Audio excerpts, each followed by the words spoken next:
अब तक हमें इंतजार है कि कौमी असम्बली के जो 265 हलकों पर आज इंतखाब हुआ है, इलेक्शन कमीशन की जानिब से EMS के जरिए आज रात 2 बजे तक का कहा गया था कि वो नताइज अवाम के सामने रख दिए जाएंगे।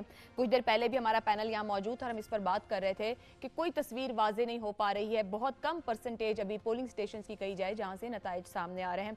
कुछ सूबाई हलकों के नताइज यकीनी तौर पर सामने आए हैं। सुबह सिंध से आए हैं, पंजाब से भी आए हैं, चंद एक के बलोचिस्तान से आए हैं। कौमी असम्बली की नशस्तों पर वाजे तौर पर सूरत हाल सामने नहीं आ रही है। यहाँ पर मेरे साथ मुनीब मौजूद हैं, किरण हैं, जैगम साहब हैं। जैगम साहब, 2 बजे का टाइम था, कुछ ही देर में 2 बजने को हैं, मगर अब इतने सारे हलकों के अगर इकट्ठे हमारे सामने नताए जाएं ये तो मुमकिन दिखाई नहीं दे रहा है। अवाम ने अपना फर्ज पूरा कर दिया है सुबह 8 बजे से शाम 5 बजे के दरमियान, ये बताकर कि हमने अपना वोट डाल दिया है। तैयारी क्या थी वोटों की गिनती की, ये समझ में नहीं आ रही है। स्लो हो गया प्रोसेस, कोई और वजूहात हो गई हैं, ये क्या उसको कहा जाए, उसके मुतनाज़ करने की तरफ ले जाया जा रहा है क्या मामले को? क्या आवाजें उठेंगी उसके ऊपर? इंडिपेंडेंस का रोल किस तरीके से आप देख रहे हैं अब हम जब 2 बजे यहाँ खड़े हैं? इस वक्त जो सबसे बुरा हो सकता था वो ये हो सकता था कि इलेक्शन का जो प्रोसेस है वो मुतनाज़ हो जाए। इलेक्शन के प्रोसेस के 2 हिस्से थे, एक हिस्सा वोट डालने का था, दूसरा हिस्सा वोट गिनने का था। वोट डालने तक हमने देखा कि कोई बहुत ज़्यादा मनफी रिपोर्ट्स नहीं आई।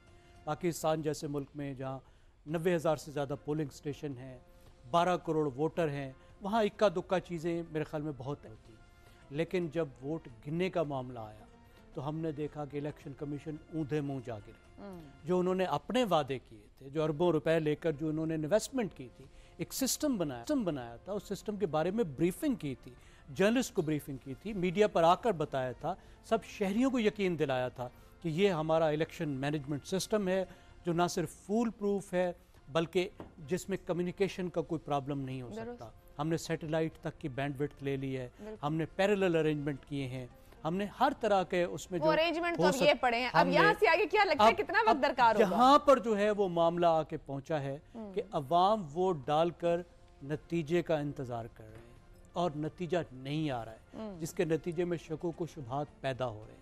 देखिए, इलेक्शन कमीशन ने सबसे पहले जो उन्होंने एक काम किया कि इलेक्शन को डिले करवाया। 6 महीने कौमी असम्बली के और पूरा 1 साल सूबाई असम्बली के।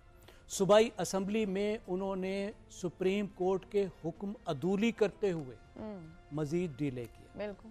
और सुप्रीम कोर्ट ने उसके बाद दूसरी, मतलब जब एक चीफ जस्टिस जा चुके थे, दूसरे चीफ जस्टिस जब आ चुके थे, तो एक नए बेंच ने यह कहा कि आप पर जिम्मेदारी आयद होती थी और सदर पाकिस्तान पर जिम्मेदारी आयद होती थी कि आईनी मुद्दत में हो। एक दफ़ा वो ये काम कर चुके थे, ऊपर अब उन्होंने ये कर दिया है। इस वक्त 2 बजे जब उनका प्रॉमिस था तो फिर 2 बजे चीफ इलेक्शन कमिश्नर को आना चाहिए ना। चीफ इलेक्शन कमिश्नर को आके बताना चाहिए कि जो उन्होंने खुद वादा किया था, कमिटमेंट की थी कि 2 बजे हम बताएंगे, तो वो क्यों पूरा नहीं हो रहा, ताकि यहाँ जो इस वक्त बेचैनी फैल रही है और उसकी वजह से बदअमनी का भी मसला हो सकता है, वो सबको तसल्ली हो जाए कि ये वजह है। He should give solid reasons। ठीक है किरण, ना चीफ इलेक्शन कमिश्नर साहब खुद सामने आए हैं, ना नताइज सामने आ रहे हैं, क्या देखती है अभी कितने और घंटे दरकार होंगे? अवाम बेचैनी से इंतजार कर रहे हैं कि हम वोट दे आए थे, अब नतीजा भी दे जाए। बड़ी खूबसूरत बात की है जैगम साहब ने, नतीजा ना आने का नतीजा हमारे सामने। और एक मैं बार बार थोड़ा सा बेनिफिट ऑफ डाउट दे रही हूँ, 2 बजे का उन्होंने कहा था लेकिन तारीख नहीं बताई थी कि किस तारीख के 2 बजे। आपने दिन में 2 बार का, मैं यही पूछ रही हूं, उस दिन का बता दें। मैं इसी वजह से जो है ना, देखें वो बेनिफिट ऑफ डाउट है ना, वो कौन सा 2 बजे है, वो 2 PM है, 2 AM है, वो 9 का है, वो 10 का है, वो 11 का है।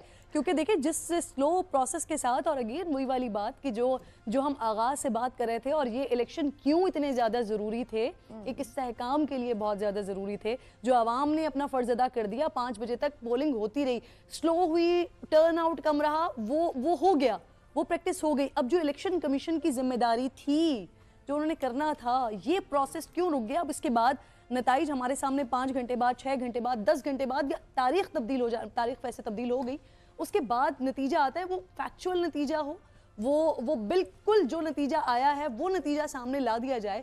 लेकिन अब अवाम में एक वो जो एक कंट्रोवर्सी है वो क्रिएट हो गई है, क्वेश्चनेबल हो गए हैं। इस सवाल का जवाब देना पड़ेगा इलेक्शन कमीशन को, इस सवाल का जवाब देना पड़ेगा, वजाहत के साथ देना पड़ेगा।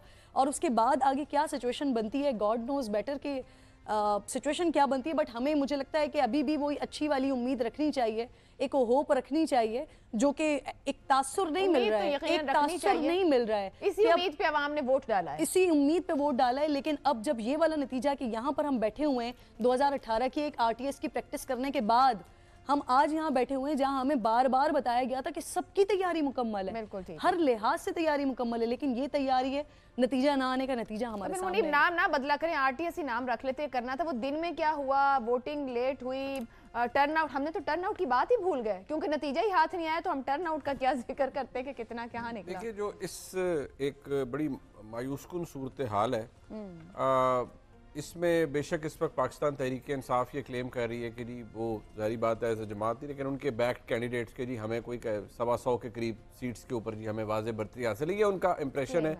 अभी एक्चुअल रिजल्ट्स किसी के पास नहीं है, ना इलेक्शन कमीशन ने अनाउंस किया ना कुछ। लेकिन जो इसके अंदर मुस्बत एक पहलू कम से कम एक चीज़ है, वो ये कि लोगों ने बढ़ चढ़कर इस इलेक्शन के अंदर हिस्सा लिया है।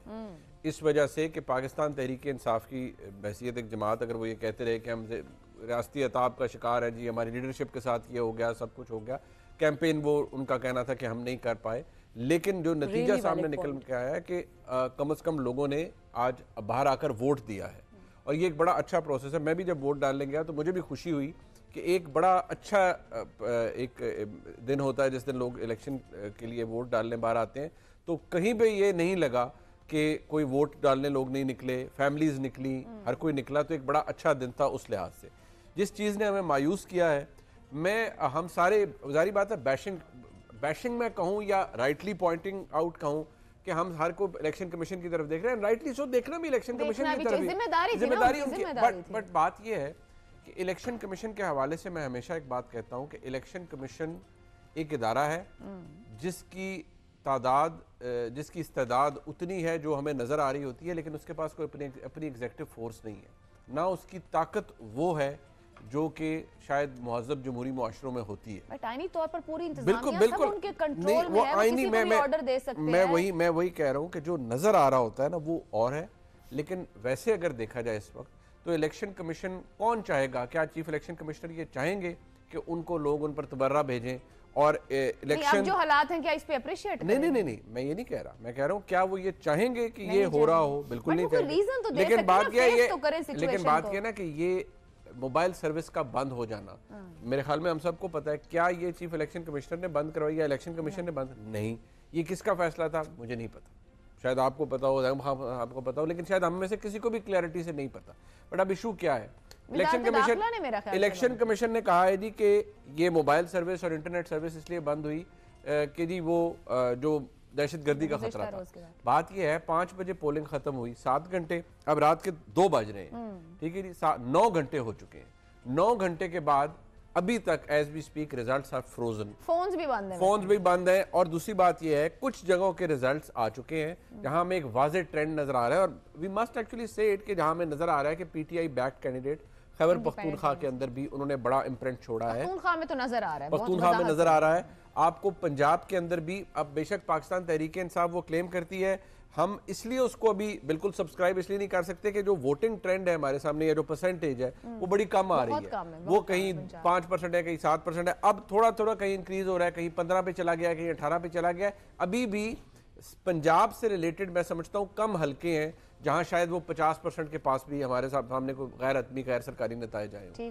सो जब तक हमारे सामने वो नहीं आता तो हम उसके बारे में कोई क्लियर बात नहीं कर सकते। पिक्चर को थोड़ा खोल लेते हैं, आपने एक साइड की तो बात कर दी, अभी हम नताइज की तरफ से, और खास तौर पर अगर हम यहाँ पंजाब को देखें तो बिल्कुल ये ब्लैंक किस्म की सिचुएशन है, पॉलिटिकल पार्टी वाइज देखा जाए, जो चार्ट मौजूद है हमारे सामने। दूसरी तरफ पीपल्स पार्टी की लीडरशिप का इस्लामाबाद की तरफ रुख है, बयानात शुरू हो गए हैं। कुछ देर पहले अभी हम बाहर देख रहे थे, फैसल वाउडा साहब ने गुफ्तगू कर रहे थे मुख्तलिफ चैनल्स पर, वो भी कह रहे हैं इस्लामाबाद में मामलात शुरू हो गए हैं, मंडी लग गई चीज़ें। यहाँ तो हम नताइज की खबर लेते फिरते हैं, वहाँ इस्लामाबाद में कोई अगली तैयारियां शुरू हैं, तो ये अभी देखिए ये पिक्चर कंप्लीट वहाँ की जा रही है। देखिए बेस्ट चीज तो ये है कि बिलावल भुट्टो जरदारी आज मेरे ख्याल में एक तो उन्होंने बड़ी ज़बरदस्त कैंपेन की, उसका सेहरा तो उनके पास जाता है। पाकिस्तान पीपल्स पार्टी ने इस वक्त जो हमें इतलात गैर मुसद्दका गैर हतमी नताइज जो हमारे सामने आ रहे हैं कि पीपल्स पार्टी ने ऑलमोस्ट क्लीन स्वीप किया है पूरे सिंध के अंदर, और ये भी बताया जा रहा है कि उन्होंने किया, जाहिर बात है एमक्यूएम क्लेम करिए कि जाहिर बात है वो कराची में वो नशिस्तें जीत चुके हैं। 18-19 वो ये कह रहे हैं जीत चुके हैं। चले वो I'm so sorry to interrupt you, ये कह रहे हैं कि 10 सीट्स हमारी हैं कराची में, ये कह रहे हैं 18-19 तो मेरे 25 से तो आगे निकल गया नंबर आगे निकल गया। लेकिन चले अगर हम कराची को 1 मिनट एमक्यूएम और वो पीपल्स पार्टी के डिस्प्यूट को साइड पे रखें तो ओवरऑल जीडीए को बहुत मार पड़ी है इसमें और पाकिस्तान पीपल्स पार्टी ने अपना लोहा मनवाया है। यानी कि अब हम सेफली ये तो कह सकते हैं कि सिंध के अंदर चौथी दफा कंसेक्टिव पाकिस्तान पीपल्स पार्टी की हुकूमत हमें आती हुई नजर आ रही है। बिलावल भुट्टो जरदारी साहब ने और आसिफ जरदारी साहब को हम सियासी मैग्नेट इसीलिए तो नहीं लोग कहते ना, वो इसलिए कि वो जो इंडिपेंडेंट लोग हैं उनको बेहतर तरीके से एडजस्ट कर सकते हैं अपनी जमात के साथ और उनसे बेहतर नेगोशिएशन कर सकते हैं, उनको साथ मिलाकर वफाक के अंदर हुकूमत भी बना सकते हैं।